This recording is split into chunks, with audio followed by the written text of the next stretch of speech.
నమస్తే దోస్తుల్లారా, నేను మీ చిట్టి చిలకమ్మని. దోస్తుల్లారా, జపాన్లోని మేజీ దేవాలయం నగరపు హడావిడిలోనూ నిశ్శబ్దంగా ఉంటుంది. మేజీ దేవాలయానికి వచ్చే ప్రతి వ్యక్తికి మానసిక ప్రశాంతత లభిస్తుంది. మేజీ దేవాలయం గురించిన మరిన్ని విషయాలు తాత వినిపిస్తున్న పురాణంలో వినండి. బామ్మ ప్రశ్నకు సమాధానం కోడలు అవుతుంది. బంటి పజిల్.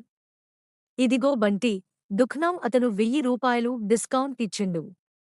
దుఃఖనం అతనికి 4000 రూపాయలు కట్టాలి. బంగారం సందేహం. మొదటి నిజమైన రాకెట్ ప్రయోగం నవంబర్ 21, 1963లో నైక్ అపాచీ అనే పేరుగల రాకెట్ కేరళలోని తుంబా ప్రదేశంలో ప్రయోగించిండ్రు. ఇప్పుడు నీ సందేహం తీరిందా బంగారం? దోస్తులారా, అమ్మ చెప్పినట్లు గోంగూర ఆరోగ్యానికి చాలా మంచిది. గోంగూర తినడం వల్ల ఐరన్ పుష్కలంగా లభిస్తుంది. దోస్తుల్లారా, నాన్న సెలవు రావడంతో కుటుంబంతో కలిసి యాదగిరి గుట్ట వెళ్ళిండు దోస్తుల్లారా. యాదాద్రి జిల్లా తెలంగాణ రాష్ట్రంలో ఉన్నది దోస్తుల్లారా. మరి ఉంటాను దోస్తుల్లారా. వచ్చే వారం మళ్ళీ కలుద్దాం.